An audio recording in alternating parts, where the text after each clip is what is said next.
오늘부터 저희가 산상수훈, 마태복음 5장, 6장, 7장을 산상수훈이라고 하죠.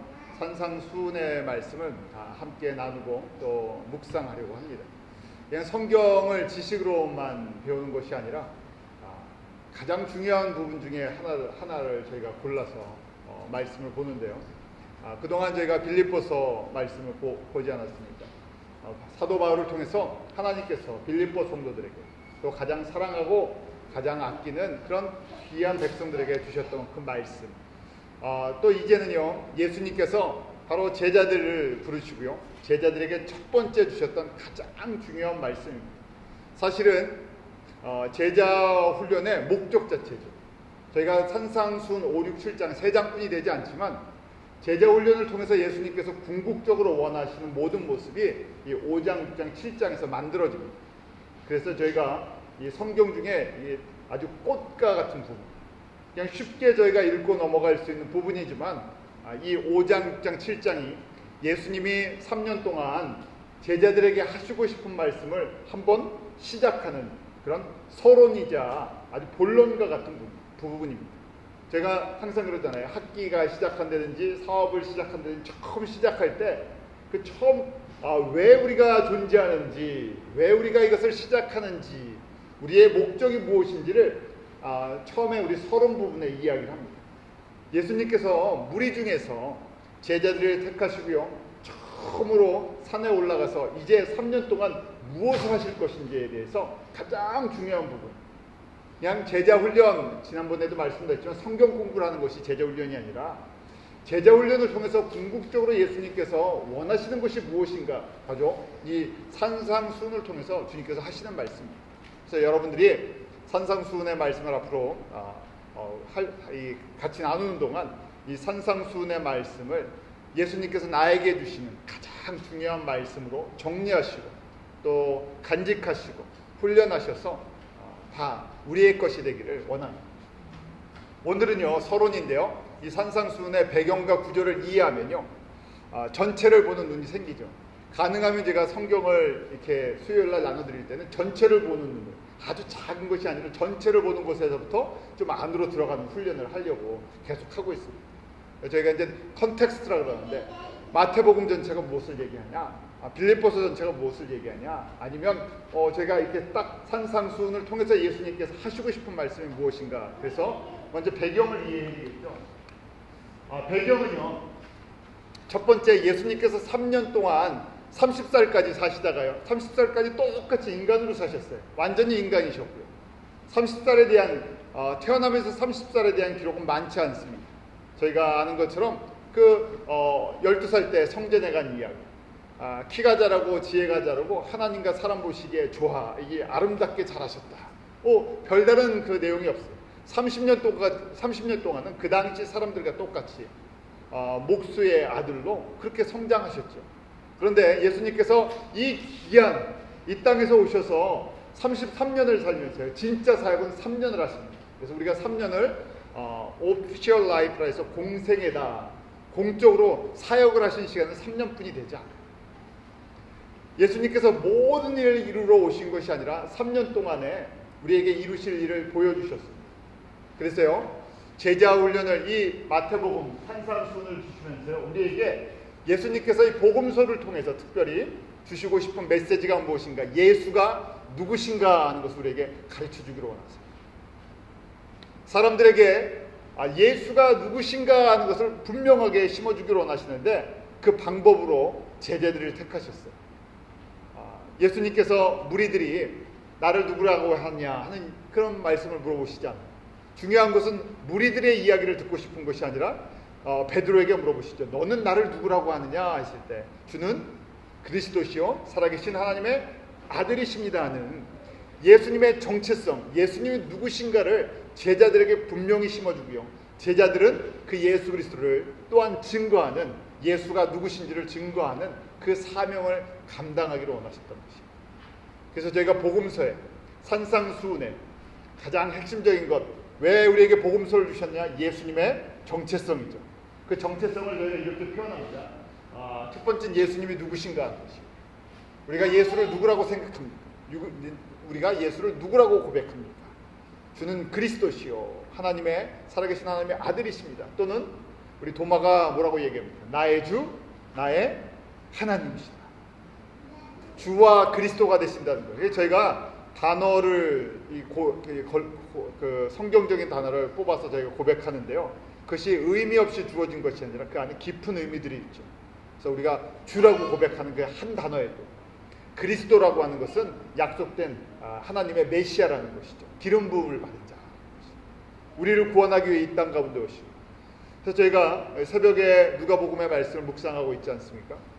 성경을 이제 저희가 읽으면서요, 믿음이 자라는데 처음에는 내가 좋은 말, 내 귀에 들리는 말, 내가 필요한 말을 뽑다가요, 이제는 복음서를 통해서 우리에게 주시는 메시지가 무엇인가, 마태를 통해서 우리에게 주시고자 하는 메시지가 무엇인가, 결론은요, 마태를 통해서, 누가를 통해서, 마가를 통해서, 요한을 통해서 예수가 누구신가를 우리에게 분명하게 가르쳐 주기를 원하시는 것이죠. 그럼 예수님이 또 두 번째 정체성에는요, 왜 인간의 몸을 입고 오셨냐 하는 것이죠. 왜 인간의 몸을 입고 오셨습니까? 우리 창세기 3장 15절에 여자의 후손으로 오실 걸 약속하셨죠. 왜냐하면 하나님의 수준으로 이야기를 해도 못 알아듣기 때문에요, 우리와 똑같은 수준으로 이 땅 가운데 오셨어요. 완전한 인간이 되어주셔서 그 신성을 처음에 오실 때 포기하시고 오신 것이죠. 하늘에서 하나님의 영광과 권세, 하나님의 완전한 하나님이신데 그 모든 것을 포기하고요, 완전한 인간이 되어서 이 땅 가운데 오셨습니다. 그리고요, 십자가에 죽으시고 부활하셨죠. 왜 십자가에 죽으셔야 했나? 왜 3일 만에 부활하셔야 됐냐? 이것이 복음서가 우리에게 전달해 주는 것이에요. 이것이 우리의 신앙의 가장 기초가 되는 것입니다. 이 온전한 이 고백이 없이는요, 주님과의 관계가 깊어질 수가 없어요. 피상적으로 저희가 안다 그랬죠. 많은 무리들이 예수님을 피상적으로 알았어요. 예수님은 능력을 행하신다. 예수님의 말씀은 특별하다. 병의 문제가 있든지 귀신의 문제가 있든지 자녀의 문제가 있으면 예수님께 오면 해결된다는 그런 피상적인 것이에요. 그런데 제자들을 통해서, 이 복음서를 통해서 우리에게 예수님이 구체적으로 누구신지, 왜 이 땅 가운데 하나님이신데 인간의 몸을 입고 오셨는지, 또 왜 죽으실 수밖에 없었는지, 그리고 3일 만에 부활하신 이유가 무엇입니까? 우리에게 부활의 첫 열매가 되어주셔서 누구든지 예수 그리스도를 믿는 자는 죽어도 살겠고 살아서 믿는 자는 영원히 살 것을, 영원한 생명을 주시기 위한 것이죠. 제가 지금 이렇게 짧게 말씀드린 거지만요, 여기에 대한 대답이 클리어하지 않으면요, 다시 우리의 신앙을 예수님께 초점을 맞춰야 되죠. 복음서는요, 그것을 우리에게 분명하게 심어주는 것이죠. 피상적인 예수 그리스도를, 예수님의 누구신가를 우리에게 정확하게 심어주는 것이죠. 그래서 믿음이 자라려면 무엇을 저희가 읽고 묵상하고 이해해야 됩니까? 복음서의 말씀, 마태가 전해주는 예수 그리스도가 똑같은 예수 그리스도를 전해주는데요, 이렇게도 전해주고 조금 다른 각도에서 전해주고. 그래서 내가 고백하는 나의 주, 나의 하나님이 어떤 분이신가, 왜 이 땅 가운데 인간의 몸을 입고 오셨나, 그리고 십자가에 왜 죽으셨는지, 또 왜 부활하셨는지, 그리고 부활하신 다음에 마지막은 뭐라고 말씀하십니까? 제자들에게 사명을 주셨죠. 너희들이 존재하는 목적은 이 예수 그리스도를 어디까지? 땅 끝까지, 모든 민족 가운데, 열방 가운데 증거해야 하는 것이다. 그런데 저희가 사도행전을 통해서 발견하는 것이지만요, 성령님을 통해서 이 오순절 마가의 다락방에 성령님이 임하시면서 예수님이 행하셨던 그 일을 교회가, 제자들이, 성도들이 이제 그 사명을 받아서 똑같은 성령님이, 그 예수님에게 임하셨던 그 성령님이 우리에게 임함으로 말미암아 우리가 그 일을 감당하는 예수님의 증인들이 되는 것이죠. 패턴이 똑같습니다. 예수님께서요, 세례 요한에게 세례를 받으시죠. 하나님이신데 무슨 세례 요한의 세례를 받으실 필요가 있겠습니까? 그런데요, 우리 마태복음 3장 15절 17절에 보면 예수님께서 세례 요한에게 내가 꼭 세례를 받아야 된다고 말씀을 합니다. 자, 그 세례의 현장으로 한번 저희가 가볼까요? 3장 15절부터 17절인데요. 우리 한번 같이 읽겠습니다. 시작. 예수께서 대답하여 나갔을 때 이제 허락하라. 우리가 이와 같이 하여 모든 의를 이루는 것이 합당하니라 하신데 이에 요한이 허락하는지라. 예수께서 세례를 받으시고 곧 물에서 올라오실 때 하늘이 열리고 하나님의 성령이 비둘기같이 내려 자기 위에 임하심을 보시더니 하늘로서 소리가 있어 말씀하시되 이는 내 사랑하는 아들이요 내 기뻐하는 자라 하십니다. 세례 요한에게 세례를 받으시는 이 장면, 그때요 예수님께서 이제 공식적인 사역이 시작이 됩니다. 공식적인 삶이 시작이 되죠. 이때 삼위의 하나님이 함께 하시는 것을 사람들에게 보여주세요. 하늘문이 열리면서 예수님께서 이제까지 30년 동안 인간으로 사셨죠. 그냥 평범한 인간으로 사셨어요. 우리와 똑같은 사람으로 사셨어요. 그런데 세례를 받으시고 그때 성령님이 비둘기같이 임하시죠. 성령의 기름 부으심을 받습니다. 성령 세례, 성령의 권능을 입고, 자, 저희가 이 모습을 보면서요, 가능하시면 사도행전 1장의 모습, 2장의 모습을 같이 이렇게 매치를 시켜보세요.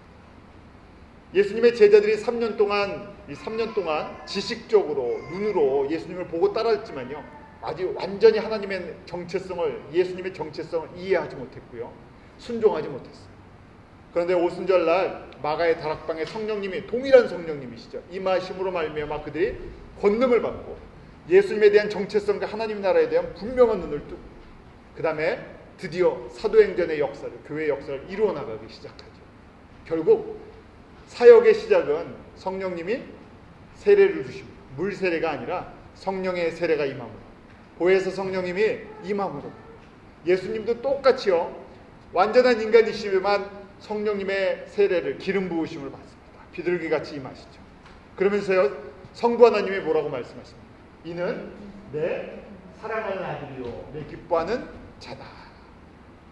삼위의 하나님께서 지금 이것을 계획하시고 움직이시고 가능케 하십니다. 갑자기 이루어진 것이 아니라 이것을 위해서요, 창세기 3장 15절부터 하나님께서 역사를 끌고 나가셨고요, 이스라엘 백성들을 통해서 우리에게 연극을 한번 보여주셨고, 어떻게 하나님의 구원을 이루어 나가실 건지. 왜? 그 다음에 이 일을 위해서요, 이미 지금 세례 요한이라는 자를요, 700년 전에 이사야를 통해서 세례 요한까지 준비시켰어요. 길을 예비하는 자로, 회개하면 사람들을 주께로 돌아오라는 메시지를 전할 자로요, 준비시킵니다. 이사야 40장 3절에 이 말씀이 있는데요, 우리 한번 다시 같이 읽습니다. 시작. 외치는 자의 소리여 가로되 너희는 광야에서 여호와의 길을 예비하라. 사막에서 우리 하나님의 대로를 평탄케 하라. 구약에서 여호와로 말씀하실 때 예수님께서 선지자들을 만나셨어요. 그 말씀을 주셨어요. 700년 앞으로 이후에 일어날 것인데, 이사야에게 내가 이 땅에 인간의 몸을 입고 와서 이제 공식적으로 사역하기 전에 한 사람을 보낼 텐데 광야에 외치는 자의 소리다. 천국이 가까웠음을 선포하는, 예수님이 이 땅 가운데 임하는 것을, 하나님의 나라가 임하는 것을 선포할 자를 내가 보낼 것이다 하는 것을 누구에게요? 이사야에게 그 여호와이신 또 예수님께서 미리 말씀을 해주시고, 그 선지자는요, 자기가 하고 싶은 말을, 어떤 개인의 생사하복을 이야기해 주는 것이 아니라 하나님의 나라가 어떻게 이루어질 것인지를 누구에게서 듣습니까? 여호와로부터 계획하시고 언약하시고 그것을 이루시는 그 하나님 여호와로 나타나시는 바로 그 예수님을 통해서 듣게 되는 것이고요, 자기가 들었던 비전과 환상과 말씀을 전달하는 것입니다. 그런데 선지자가 전달한다고 일은 누가 하세요? 여호와가 하십니다. 그래서 그 정확하게 700년 전에 내가 한 사람, 세례 요한을 보내서 그 예수님이 오시는 그 길을 평탄케 하고 준비케 하겠다, 광야에 외치는 자의 소리가 있을 것이다 하고 말씀하시고, 그렇게 정확하게, 그러니까 어떻게 하셔야 돼요? 세례를 받으시는 이 장면이 꼭 필요한 것이죠. 세례 요한을 통해서 이제 공식적으로 바로 이분이 누구시라고요? 이사야 40장에 말했던 그 오시기로 약속하셨던 생명을 주시는 그분이시다, 여호와시다는 것을 사람을 통해서, 선지를 통해서 다시 증거케 하시는 것입니다. 자, 이것이 지금 이제 배경이에요. 이렇게 해서 예수님께서 사역을 시작하셨죠. 사역을 시작하시면서요, 각 촌에 다니시면서 가르치시고 귀신을 쫓아내시고 병자를 고치십니다. 근데 가장 중요한 것이 제자를 선택해서 부르신 거예요. 그냥 아무나 임의로 지나가다가 쟤 괜찮겠네 하고 부르신 것이 아니라 기도하고요. 준비가 돼 있어요. 사람들의 기준에 따라 뽑는 것이 아니라요. 하나님께서 예비하신 사람들이에요. 그래서 저희가 큰 의미로 보면 예정이라는 것이 있죠. 하나님께서 구원하시기로 예정을 하십니다. 어떤 사람을 하나님께서 택하실 것인지 하나님의 주권. 또 하나님께서 그 택하신 자들 가운데서 일을 맡겨주시는데 그것도 하나님의 주권이에요. 자, 이렇게 해서요. 12명의 제자를 불러 모으셨어요. 그리고요. 그들을 훈련시키기로 계획을 하십니다. 훈련의 기간은 3년이에요. 공생의 3년은 첫 번째 제자 훈련이고요. 또 두 번째는 뭐겠습니까? 예수님께서 걸어가시는 그 십자가의 길이에요. 그래서 3년 동안 예수님께서요. 하나님의 나라가 무엇인지 그리고요. 이 예수 그리스도의 생명을 증거할 생명을 나누는 사람들로서요. 떡광주리를 나누는 사람처럼요. 이 떡을 나누는 사람, 생명의 떡을 나누는 사람들로서 제자들에게 훈련을 시키십니다. 그래서 처음에 12명을 뽑으시고요. 갈릴리 북쪽에 있는 이 가버나움 옆에 있는 산으로 갔어요. 그것이 오늘 본문의 말씀입니다. 자, 그리고요. 똑같이 예수님께서 이 땅의 마지막 사역을 십자가의 길을 걸어가실 때 다시 산으로 가세요. 그때는 감람산이십니다. 예루살렘 옆에 감람산이 있는데 똑같이 산에 올라가서 제자들이 묻죠. 그날이 예수님이 십자가를 지시기 3일 전 화요일이에요. 제자들이 세상의 끝에 무슨 일이 있습니까? 종말 때 무엇이 있습니까? 했을 때 예수님께서 종말의 징조를 말씀하세요. 난리와 난리의 소문이 있을 거고 기근과 처체의 지진이 있을 것이고 그런데 이것이 시작, 재난의 시작에 불과하다. 그러면서요. 예수님께서 24장 후반부터 25장에 주시는 메시지가 있는데요. 7가지 비유를 들면서요. 들림을 받는 사람들의 예를 들죠. 마지막 때 포인트는요.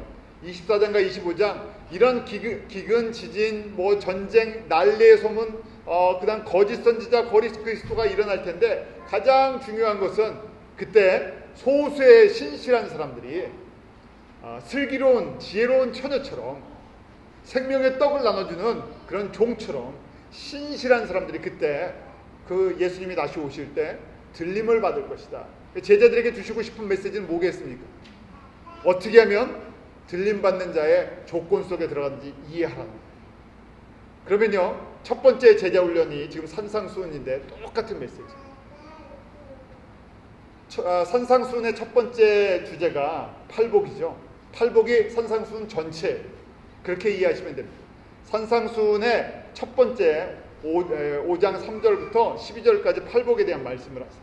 그리고 팔복을 하나하나씩 정리하면서 어떻게 그리스도인의 우리 제자의 삶에 적용할 것인가 하는 것이 나머지 부분의 내용들입니다.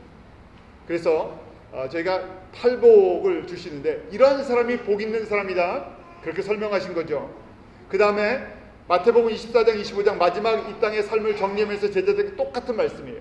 이러한 사람이 복 있는데 이런 사람들이 어떤 복 있는 사람이 어떤 사람이라고요. 7가지 조건 비유를 들면서 이런 사람이 주님 오실 때 들림을 받는 사람입니다.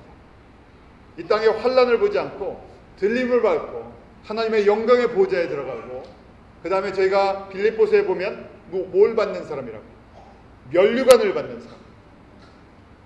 항상 저희가 복음서에 보면요. 예수님께서 무리들에게 행하시지만 초점은 무리들을 불쌍히 여기시지만 무리들에게 예수님의 생명을 나눠주기 위해서 그 도구로 수단으로 통로로 누구를 사용하기로 원하세요? 제자들이라는 것이죠. 그래서 저희가 항상 무리들 중에 제자가 있죠.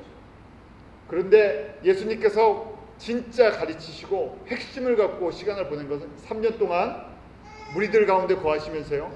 제자들을 훈련시키기 위하시고 12명의 제자가 있고 70명의 제자가 있지만 숫자는 상징적인 것이죠. 그런데 결론적으로요. 많은 사람들이 예수님을 따르지만 진짜 제자가 되는 사람은 적다는데 똑같이요. 마지막 때 많은 사람들이 주여 주여 하지만요. 능력도 행하고 진짜 들림을 받는 사람들은 소수일 수밖에 없다. 그래서 제자들에게 정신 차리라. 하나님 나라의 기준을 처음에 가르쳐 주십니다. 이런 사람이 진짜 복이 있는 사람이라고 하나님의 기준과 하나님의 가치관을 설명해 주는 것입니다. 이러한 사람이 되기를 예수님께서 제자를 부르시면서요 원하셨던 것이에요. 히브리인들의 사고방식에는요 먼저 존재에 대해서 생각해요. 우리는 무엇을 하느냐는 그 일에 대한 것들을 많이 생각하네요. 저 사람 무슨 일 하느냐, 저 사람 뭐하고 사느냐, 그 다음에 교회를 섬길 때도 저 사람은 어떻게 봉사하느냐, 그런 걸 보는데요. 하나님의 나라에서 제가 성경 속에서는 그 사람이 누구인가 하는 걸 봐요. 무엇을 하는 것이 아니라 그 사람 존재가, 그러니까 하나님과의 관계성을 우리가 보기 때문에요. 하나님과의 관계성을 먼저 생각하게 만듭니다. 자, 이것이 전체적인 배경이에요. 자, 그러면서요 마태복음 5장에 들어가면서 처음 시작하는 것이 팔복의 말씀이죠. 복 있는 자는 이렇게 돼 있잖아요. 그럼 그 복에 대해서 한번 생각을 해보겠습니다. 복 있는 자다 하는 것이 지금 영어로 이 팔복을 beatitude라고 되어 있는데요. 이게 무슨 말인가 하면요, 라틴어에 beatu라는 말이 있는데 이게 복 있는 자라는 라틴어에서부터 다시 프랑스 말을 거쳐서 영어화된 거예요. 그러니까 영어는 이런 라틴어나 헬라 말이나 그리스 말이요, 그 다음에 뭐 프랑스 말, 주변의 나라의 말들의 영향을 많이 받았죠. 그래서 이 beatitude라는 것은 복 있는 자다 하는데 한국말로 번역을 팔복 이렇게 했어요. 왜냐하면 8가지 예의를 들었기 때문에. 그래서 이것이 라틴어에서 복이라는 개념이에요. 그런데요, 제가 마태복음 이 산상수훈하고 팔복을 할 때 가장 많이 부닥칩니다. 왜 부닥치냐면요, 우리가 생각하는 복과 개념이 다르기 때문에. 여태까지 우리가 신앙생활을 해왔던, 우리가 생각했던 그 복과 완전히 개념이 바뀌는 불편한 복에 대한, 사람들이 듣고 싶은 메시지가 아니었어요. 제자들도 마찬가지예요. 제자들도 예수님이 오시기 전까지 무슨 사고방식을 갖고 있습니까? 신앙생활인데 어떤 성경을 갖고 있어요? 제자들이요, 예수님을 만날 때 신약 성경이 아직 만들어지기 전인 구약 성경만을 갖고 있어요. 구약적인 신앙을 갖고 있어요. 성전 중심의, 율법 중심의 어떤 교리와 그런 전통을 갖고 있어요. 그 다음에 구약의 복은요, 우리가 좋아하는 그런 다분히 육적인 것, 물질적인 것, 이런 자녀, 건강, 그 다음에 뭐 사업, 장수하는 복. 저희가 그래서 제일 좋아하는 복 있죠. 구약에 보면 이건 다 아세요. 몇 장이요? 신명기 28장. 그건 다 좋아하시잖아요. 분명하니까. 그런 복을 예수님의 제자들도 그렇게 갖고 있었고요. 예수님을 믿고 따르는 많은 사람들도요, 지금까지 우리들도요, 그걸 복이라고 생각합니다. 복은 복입니다. 그 복도 필요한 복이에요. 그런데 그 복이 최고의 복이 아닌데, 저희가 그거는 예수를 믿든 안 믿든 다 좋아하는 복이에요. 그래서 예수 믿고 저희가 뭐라고 합니까? 복 받으라 그러죠. 그때 복을 얘기하면서 이 팔복의 이야기를 하지 않습니다.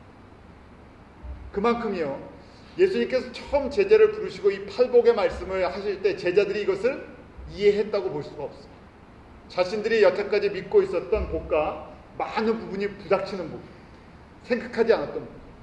그래서 신앙생활을 하면서요, 이것이 초보의 도가 아니고요, 정말 예수님께서 제자 훈련 3년을 통해서 원하시는 그 모습인데요, 이걸 잘 이해를 못해서요, 이 말씀을 들을 때 마음이 무거운 분들도 계시고요, 이 말씀이 잘 이해가 안 가는 분도 있고, 이걸 부인하고 싶은 생각도 있고 그렇습니다.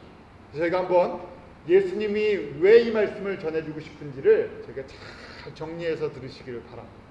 자, 먼저 그러려면요, 구약에서 이야기하는 복이라는 단어를 갖다 한국말로는 복, 축복 이런 말 좋아하잖아요. 이게 복이라고 번역해놨는데 히브리 말로는요, 이 복이 5가지 말이 있어요.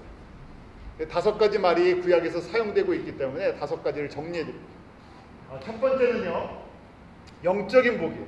지금 예수님께서 심령이 가난한 자는 복이 있나, 이때 복, 지금 팔복에서 얘기하는 복은요, 전부 영적인 것이에요.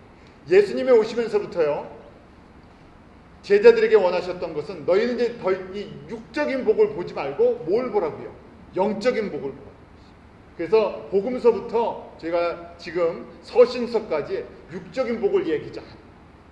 신약에 와서 복의 개념이 완전히 바뀌어버렸어요. 제자들이 그걸 처음에 이해하지 못하죠. 이해하지 못한 증거가 무엇입니까? 예수님께서 십자가에 못 박혀 죽으러 가신다고 할 때 제자들이 어떻게 합니까? 말리죠. 그럼 복이 아니기 때문에. 그러니까 처음에 이야기를 해줬지만 언제까지요?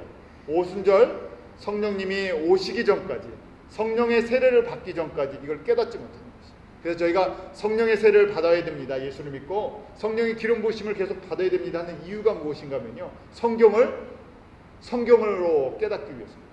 성경을 하나님의 말씀으로 깨닫기 위해서는요, 하나님의 원하시는 뜻을 순종하고 이루어 나가기 위해서는요, 성령의 세례를, 성령의 기름 부으심을 필수적으로 받아야 돼요.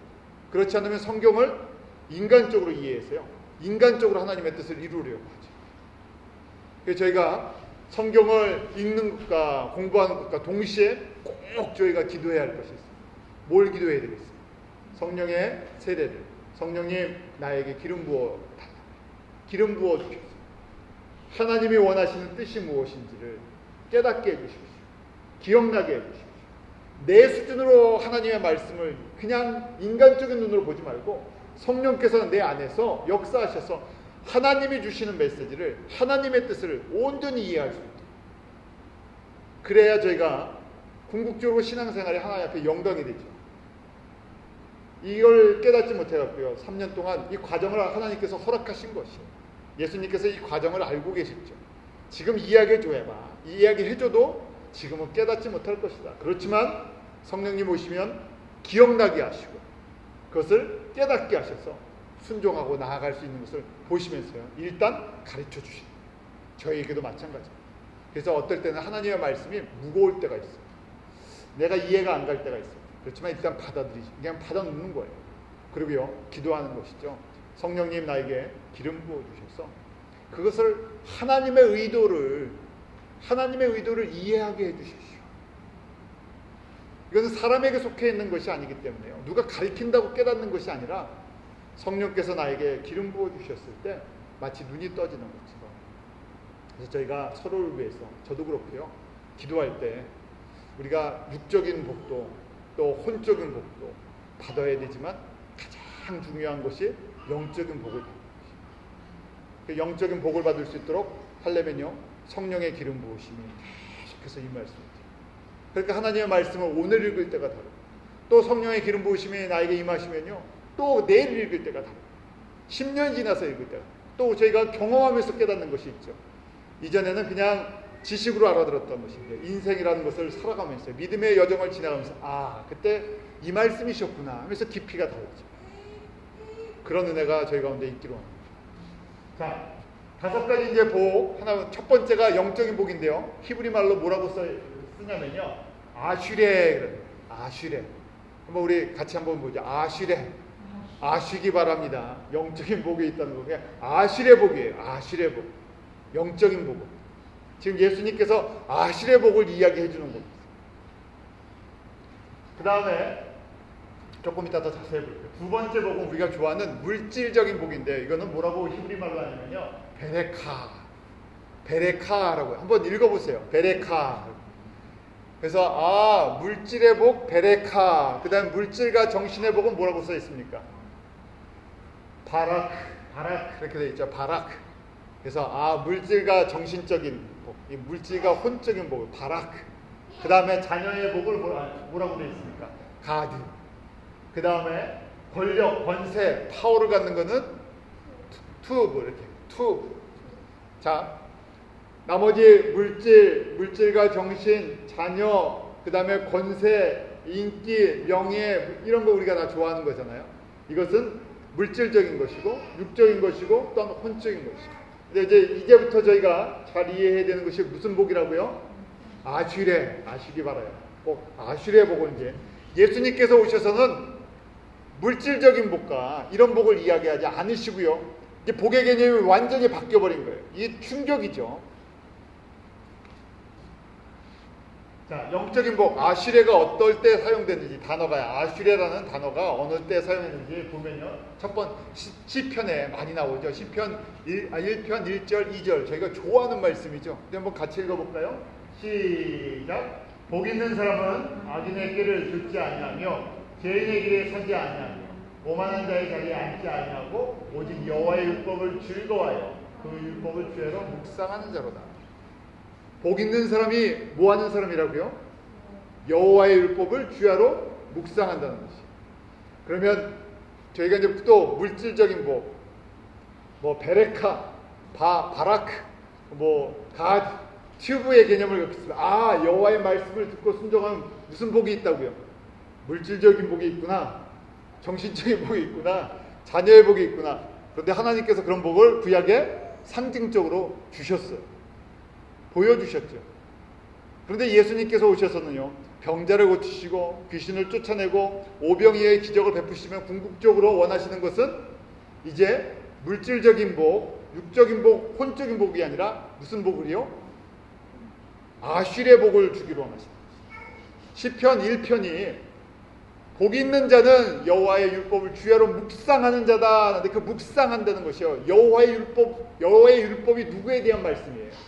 로마서에 보면 모든 율법은요, 예수가 누구신지를 갖다가 미리 예언한 말씀입니다.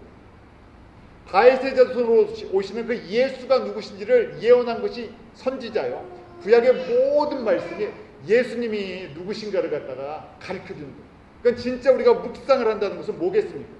이렇게 하면 복 받아서 내가 잘 되겠지 하는 것, 그런 게 아니라요, 깊은 묵상을, 구약의 율법들을 하나씩 저희가 하나님의 구원 계획을 보면서요, 모든 것 속에, 족보 속에서도 그렇고요, 그 다음에 성막 제사 속에서도 그렇고요, 이스라엘 사람들의 모든 생활 속에서 오시는 그 예수 그리스도가 어떤 모습으로 오실지 우리에게 계속 보여주시잖아요. 아, 그분이 그렇게 이 모든 연극을 통해서, 사건을 통해서, 역사를 통해서 보여주셨던 것이 바로 예수님을 우리에게 가르쳐 주시려고 이렇게 보여주셨군요. 깊게 묵상하면 무슨 복이 있다고요?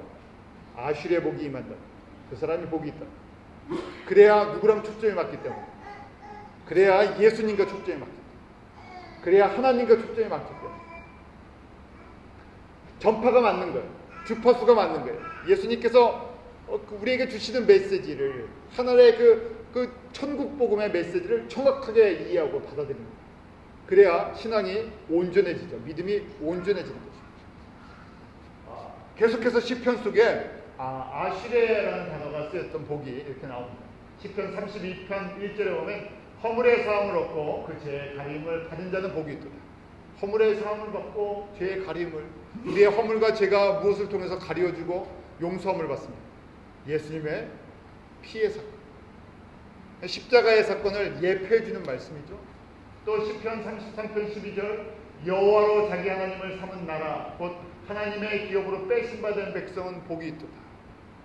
하나님께서 택하시고 생명을 주시고 그 여호와가 누구신지를 증거하는 백성들, 나라들, 왕같은 제사장, 그 나라들이 복이 있다는 것이죠. 시편 또 40편 4절에 여호와를 의지하고 교만한 자와 거스에 치우치는 자를 돌아보지 아니하는 자는 복이 있다. 여호와를 의지한다. 여호와라는, 그러니까 저희가 여호와라는 단어 하나도요, 그냥 쉽게 넘기지 마시고요, 여호와 뜻을 저희가 계속 듣고 있죠. 여호와의 뜻이 무엇입니까? 언약하시고 그 뜻을 이루시는 분. 언약의 가장 중심되는 언약이 무슨 언약이죠? 여호와라는 이름을 붙이게 된 이유가 무엇입니까? 어디서부터요? 언약을 얘기할 때 여호와라는 이름이 시작될 때 어디서부터 시작해야 돼요? 창세기 3장 15절. 다른 것 갖다 먼저 붙이지 마세요. 내가 생각하는 여호와를 갖다 붙이지 마시고요, 창세기 3장 15절, 바로 그 여호와라시는, 여자의 후손으로 오셔서 우리에게 생명을 주기로 원하시는 그 여호와, 그 여호와를 의지하는 자는 복이 있다는 것이죠. 저희가 이 아슐의 복과 다른 네 가지 복을 섞어갖고요, 한국교회가 가장 힘들 때 저희들에게 소망을 줬었죠. 6.25를 겪고요, 일제시대와 6.25를 겪고 저희가 현실적으로 너무너무 어려웠을 때, 사람들에게 이 영적인 복이 무엇인지 아직 깨닫지 못했을 때, 정말 저희에게 다가왔던 그 메시지가 바로 이 메시지였죠. 요한 3서 1장 2절인데요. 저희 잘 아는 아주 말씀이 유명한 말씀입니다. 우리 한번 같이 읽어볼까요? 시작. 사랑하는 자여 내 영혼이 잘된 같이 내가 범사에 잘되고 강건하기를 내가 강구하노라.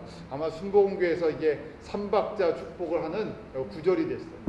그래서 사랑하는 자 내 영혼이 잘된 같이 내가 범사에 잘되고 강건하기를 해서 영혼 육에 복을 받아야 된다. 그래서 영의 복을 받은 증거가 거꾸로예요. 이제 영적인 복을 받은 증거가 뭘로 나타나야 된다는 것이에요. 해석을 어떻게 한 것입니까? 지금 예수님은요, 이 육과 혼에서 영으로 갔는데요, 이 구절을 갖다가 이제 거꾸로 해석을 했어요. 내 영이 예수 그리스도 안에서 구원받았다면요, 어떤 증거가 쫓아야 된다고요? 혼과 육에 잘 되는 복이 임해야 한다는 거예요. 그것이 40년 전에 한국 교회를 부흥으로 인도했던 그 말씀이 필요했었습니다. 그런데요, 초보적인 때, 어려울 때는 이 말씀이 저희가 붙들었는데요, 이것이 이제 문제가 됐죠.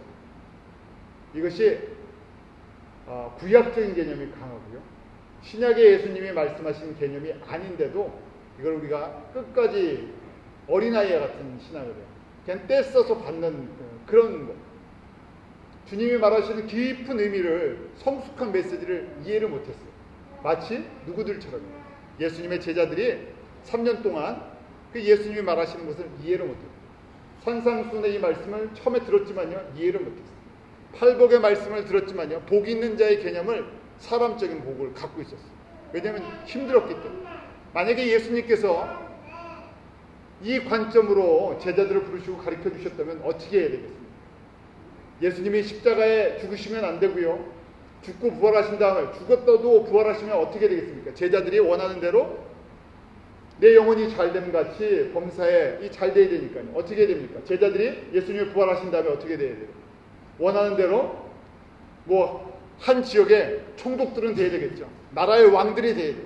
예수님께서 로마를 싹 무너뜨리시고요, 로마의 모든 땅들을 다 점령한 다음에 베드로에게는 제일 요충지를 하나 줘야 되고, 다 땅을 분배해서 줘야 돼요. 그런데 어떻게 됐습니까? 예수님이 부활하시고 승천하신 다음에, 성령님이 오신 다음에 결론이 어떻게 됐어요? 제자들의 결론이 12명이 다 순교했어요. 순교자의 길을 걸어갔어요. 그것이 하나님의 뜻이라는 것을 알고요, 기쁨으로 그 길을 따라갔던 것이에요. 그러니까 여기서부터요, 이게 우리가 갖고 있었던 복의 개념이 뒤집혔구나. 저는 신약의 영적인 복의 예수님을 만나고요, 거꾸로 어디로 돌아갔습니까? 구약의 복으로 돌아갔어요. 사람들이 원하는 것이요. 예수님이 말씀하신 첫 번째 이 5장부터 걸린 거예요. 5장, 6장, 7장에서부터요, 저희가 이것을 갖다가 뒤집어 버린 거예요.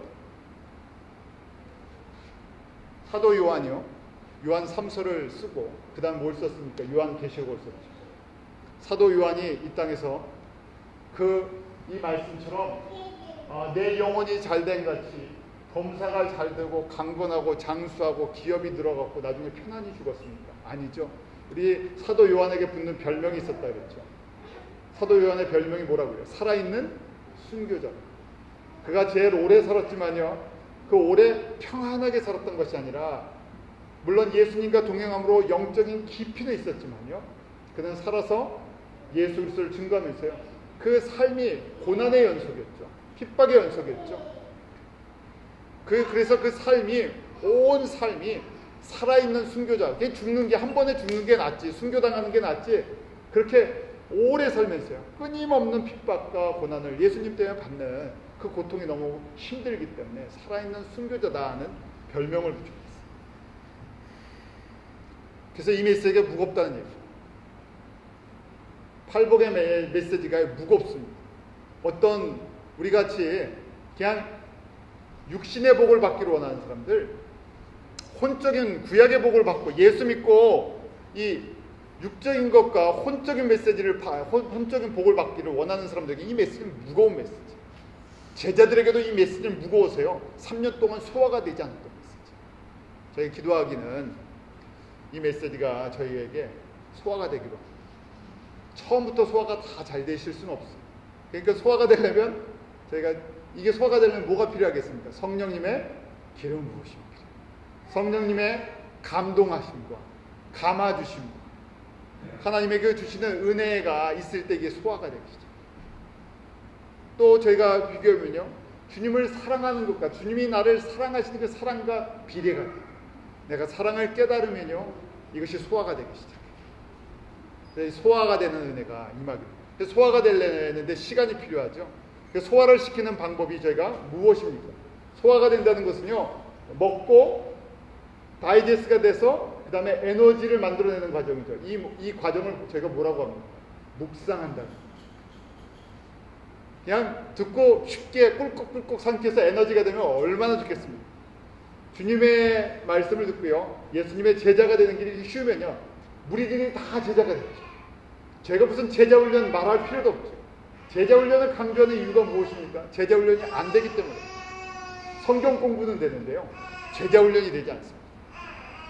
예수님은 믿는데요, 십자가의 길은 따라가지 않습니다. 왜냐하면 여기서부터 변화가 있지 않기 때문에. 예수님이 생각하는 복과 저희가 생각하는 복에 차이가 있었습니다. 물론 세 가지 복을, 육적인 것과 혼적인 것과 영적인 복을 다 받으면 얼마나 좋겠습니까? 다 받으면 너무 좋겠죠. 금상첨화예요. 그런데 하나님의 뜻을 잘 이해하셔야 돼요. 하나님이 세 가지를 주기를 원하십니까? 원치 않으십니까? 쉬운 질문이면서 어려워요. 하나님 아버지께서요, 이 세 가지 복을 우리에게 주기를 원하십니까? 주시지 않기를 원하십니까? 주기를 원하세요. 진짜 주기를 원하세요. 왜요? 그 증거가 뭐예요? 그 아들, 자기의 독생자를 주시기까지 우리를 사랑하셔서 독생자를 주셨다는 건 하나님 자신을 다 준 거예요. 하나님 자신을 다 줬다는 것은요, 세 가지를 다 주신 거예요. 이미 다 주신 거예요. 그런데 문제는요, 훈련받는 동안에 어린아이에게, 우리가 자녀를 사랑한다고요, 어린아이에게 세 가지를 다 줄 수 있습니까? 어린아이에게, 우리 뭐 재벌들이 그런다잖아요. 재벌들이 이 재산을 미리미리 돌리기 위해서 아이들한테, 뭐 지금 말도 못하는 애한테 무슨 빌딩이나 사업체를 그 이름들을 갖다 다 넘겨준다 그래요.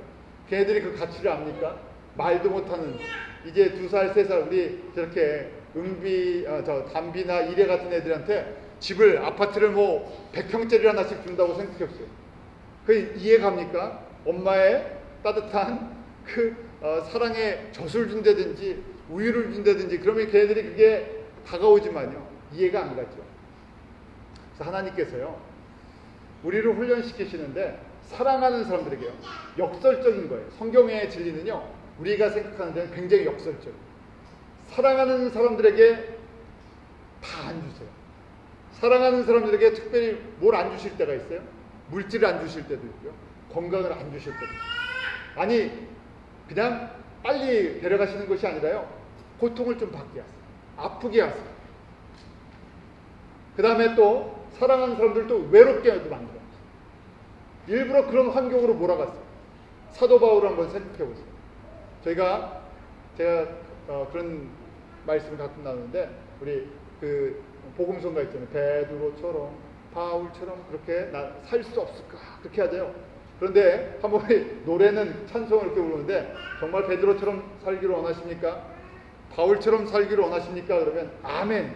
잘 생각하시고요, 아멘 하세요. 그러면 아멘 할 수 있겠습니까? 노래는 저희가 베드로처럼 살고 싶다, 바울처럼 살고 싶다, 예수님처럼 살고 싶다 그러는데, 베드로의 인생이 어땠습니까?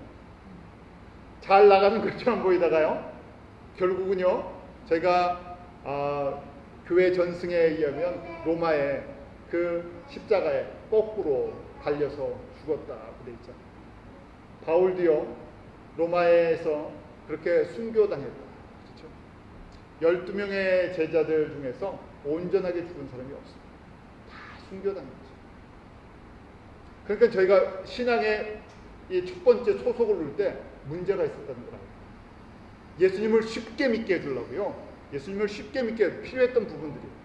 그래서 예수 믿고 물질의 복 받아라, 예수님 믿고 건강의 복 받아라. 그런데 그 다음에 이게 그런 복으로 채워지니까 예수님 믿고 다 버리세요 그러면요, 이게 버려지질 않아요.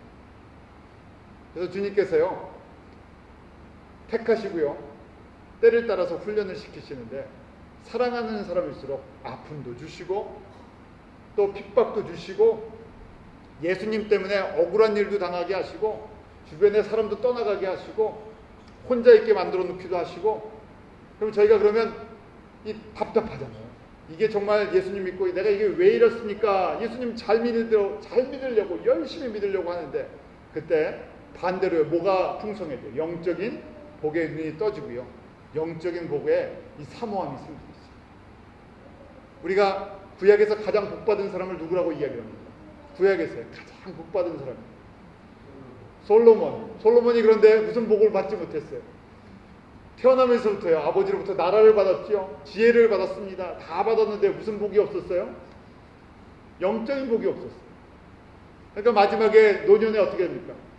그 자신들이 갖고 자기가 가졌던 물질과 권세를 가지고요, 결국 그 수많은 첩까지에서 1000명 되는 부인을 거닐다 보니까, 그 부인들이 다 이스라엘 사람들이 아니라 주변의 나라 사람들이니까요, 그 사람들이 외로워서요 다 이방 여인들이 우상단지 하나씩 다 갖고 들어와서 섬겼잖아요.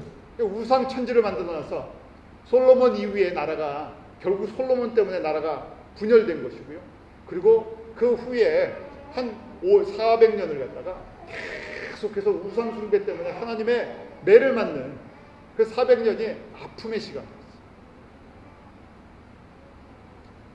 다윗이 저희 아름다운 왕이었잖아요. 그렇지만 다윗도 완벽하지 않았죠. 다윗을 보면 완벽하다고 이야기할 수가 없습니다.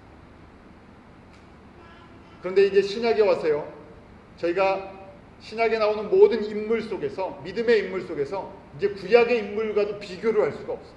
완전히 바뀐 사람들이. 왜냐하면 가장 복된 길을 걸어가신 분이 누구세요? 예수님이세요.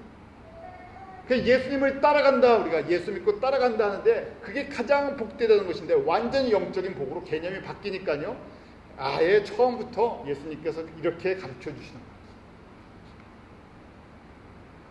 팔복의 구조를 갖다가 이해하시기 바랍니다. 팔복의 구조가 8이 있잖아요. 8. 성경에 숫자가 있는데 이 8은 4 더하기 4예요. 그러니까 이게 4로 나눠져 있다는 거예요. 4예요. 4는 우리가 훈련 숫자죠. 목적이 있어서 하나님이 하나님의 백성을 훈련시키실 때, 제자들에게 그래서 훈련의 2단계를 보여주십니다. 첫 번째 4가지 복이 있죠. 4가지 복 한번 순서대로 이야기해 볼까요? 심령이 가난한 자는 복이 있나니 천국이 저희 것입니다. 애통하는 자는 복이 있나니 저희가 위로를 받을 것입니다. 온유한 자는 복이 있나니 저희가 땅을 기업으로 받을 것입니다. 의에 주리고 목마른 자는 복이 있나니 저희가 배부를 것이다. 근데 지금 이제 4가지가요, 이 지금 8가지인데요 점진적이에요. 프로그레스, 발전적이고요. 그리고 전반의 4개, 후반의 4개가 나눠집니다. 전반의 4개는요 개인의 영적인 삶이에요. 내가 주님 앞에서 심령이 가난한 거고요, 내가 애통하는 거고요, 내가 온유한 거고요, 내가 의에 주리고 내가 하나님의 말씀에 목마르고 갈급하고 성령님의 기름 부으심에 사모하는 마음이에요. 그 다음에 후반부에 4가지 단계가 있는데, 근데 한 단계 더 성숙한데요, 이제 이웃과 하나님과의 관계. 긍휼히 여기는 자는 복이 있나니 저희가 긍휼히 여김을 받을. 내가 이제 긍휼을, 예수님의 그 긍휼을, 하나님의 긍휼을 알고 긍휼을 베푸는 사람이에요. 전반의 4개가 이루어지지 않고요, 후반 4개가 있을 수가 없어요. 전반 4개는요 후반을 위한 기초 단계예요. 그래서 하나씩 순서대로 가는 것이죠. 긍휼히 여기는 다음에 뭐가 있습니까? 마음이 청결한 자는 예수님의 마음으로 채워지는 거예요. 청결하다는 것은요 한 마음이라는 거예요. 오직 예수님만 사랑하는 마음. 청결하다고 해서 그냥 깨끗하게 비운 마음이 아니라 뭘로 채워진 거예요? 가득 예수님의 마음으로 채워진 거예요. 마음이 청결한 자는 복이 있나니 하나님을 본다 그랬죠. 그 다음에 뭡니까? 화평케 하는 자는 복이 있나니 하나님의 아들이라 일컬어요. 그 다음에 단계가요, 의를 위해 핍박을 받는 자는 복이 있나니 천국이 저희 것입니다. 그래서요, 이 가지가 조건, 앞에가 조건이고 뒤가 약속이에요. 8가지가 있기 때문에 저희가 이 말씀을 순서대로 알고 계셔야 되고요, 순서대로 암송하시고요, 순서대로 이해하시고요, 순서대로 묵상하시고요.